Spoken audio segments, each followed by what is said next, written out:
start. Yeah, baby.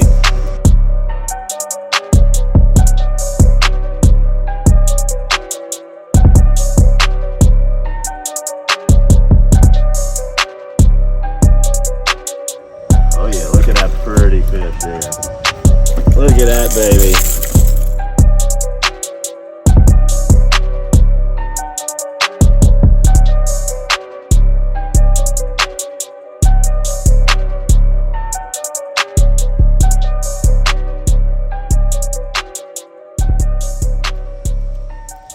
Top water morning. Top water start. Yeah, baby. That's what I'm talking about right there. Look at that beautiful matrix mullet hanging out that pretty trout's mouth. We're off to a really early start this morning. I'm throwing a matrix mullet top water.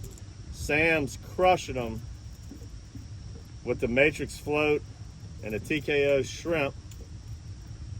But you guys know me, I'm not putting the top water down until I have to, especially during the early daylight hours. I'm throwing that top water. I'm getting plenty of smacks, and this is a good technique to have. We went over this on one of the last episodes. One angler's throwing top water or jerkbait, the other one's got a cork.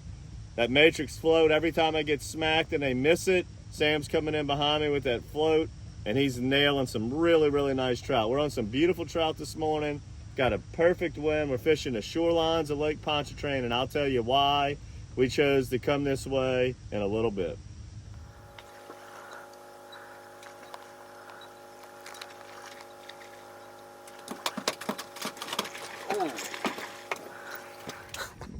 All right, that was a good topwater blow up right there.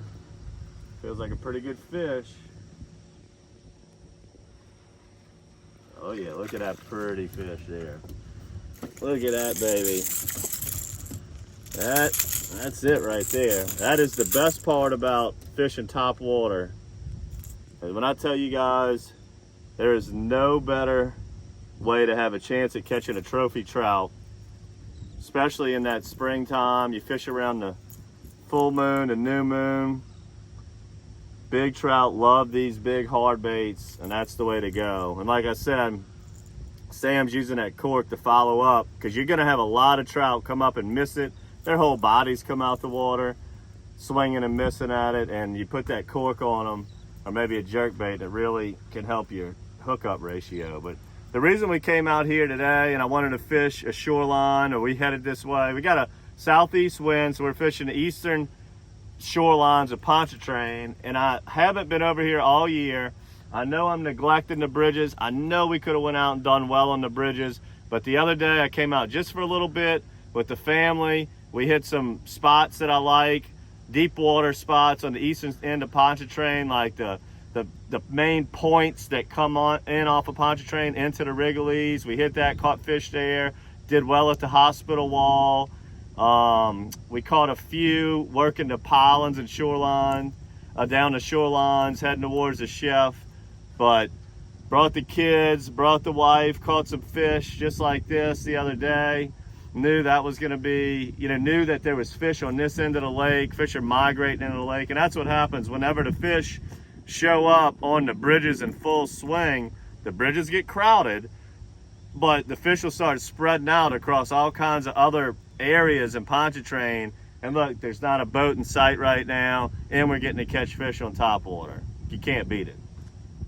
All right, guys, so I'm going to talk to you about when you're trying a shoreline. It could be a shoreline 2, 3, 4 miles long, and you don't really know where you want to start. Well, as you can see right here, this is a hard shoreline to my right, a hard shoreline to my left, and then we get into a broken area where you can see how it coves in real hard, and it's just a whole different, just layout. It's just a different layout right here. And when you get these big coves like this, what it is a lot of times, it's just washouts from natural disasters, obviously hurricanes, or you might get some big cold fronts that blast some big hard winds and waves into a shoreline of this nature. And what'll happen is the shallower part of the shoreline, like way up in there, it's full of grass. It's got tons of bait up in there. That's not really where the trout are gonna be. They're gonna be on the edge in that 2 to 6 foot of water, but it's good to be fishing near these big coves because there's so much bait up in there, you know, hanging out in the grass. And when you get we always like to fish the leeward banks when we're trying different shorelines at Pontchartrain.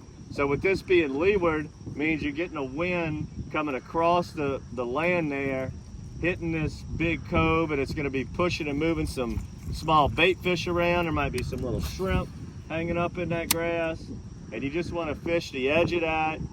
You know, when you get to an area that's just a straight, hard shoreline, 8 out of 10 times, that's typically gonna be your dead zones. Now, if it's a hard shoreline with a lot of little sloughs coming out where you got current and just an indifferentiation, then yes, that could be very good. But I really don't like just a straight, hard shoreline. I'd much rather something with a little bit of differences and indifferences going on. Like you can see some islands in the background here. You know, lots of grass up in this cove. And we're just gonna we're gonna milk this a little bit, and when this plays out, we'll just start going down the shoreline.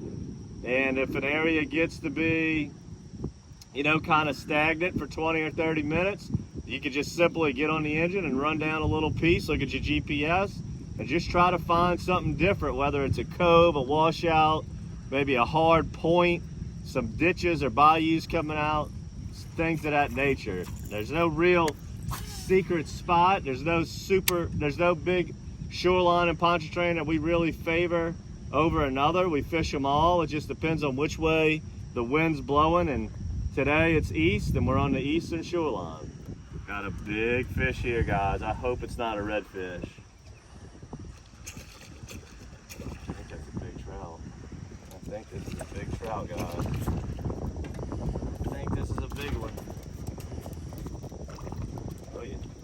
Oh yeah. Look at that. Yes, sir.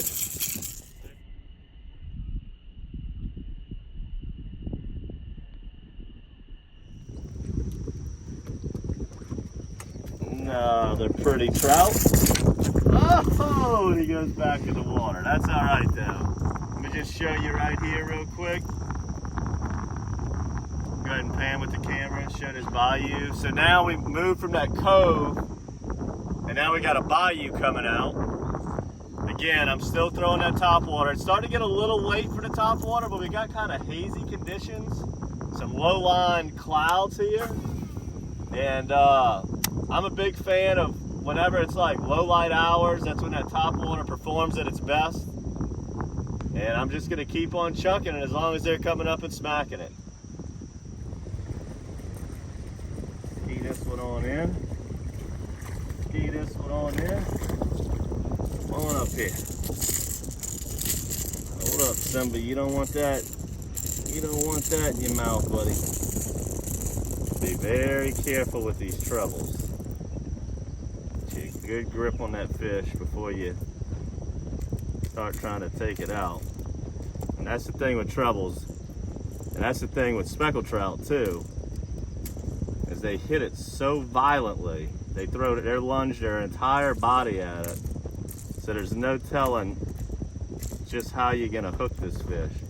I had that one with the back hooks and one of the fins, one of the bottom fins. But another nice trout. What I'm doing now, wind's starting to pick up a little bit, so it's hard for me to cast towards the bank. So now, when that's the case, it's still very fishable because this is the calm shoreline of the lake.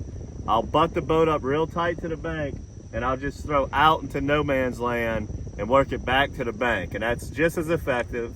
Doesn't really matter how you approach the bank, but when the wind's blowing in your face, it's very hard to throw your corks, your jerk baits, your top waters dead into the wind. I highly recommend using the wind to your advantage and throwing it, you know, keep that wind to your back.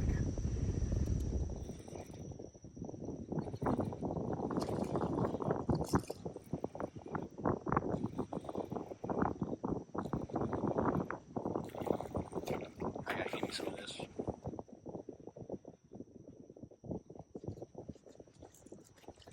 Yes, sir. I'm going to go ahead and end it on this one. Just a totally awesome morning. We hadn't been out here an hour. Catching them on top water. Sam's been doing good with the cork. Sam's even caught a few on the Matrix Rip Shad. All of these items are going to be in your monthly bait box this month, so make sure to subscribe to the monthly bait box. Get your hands on some hard baits, get your hands on some Matrix floats, some TKO shrimp that work great underneath the corks. Make sure to subscribe to our YouTube channel. We do a lot of shoreline fishing. This is my absolute favorite, throwing top water on the shorelines. Again, whole purpose of this video really to show you guys there's other places to fish in the lake besides the bridges. Work you some shorelines, guys. Work you some choke points. When they come into the lake for their annual spring run, there's many places to catch them. As you can see behind me, there's not a boat in sight. It's so much more fun to have a little bit of solitude. I hope you enjoyed this episode of DockSide TV. Until next time, good fishing.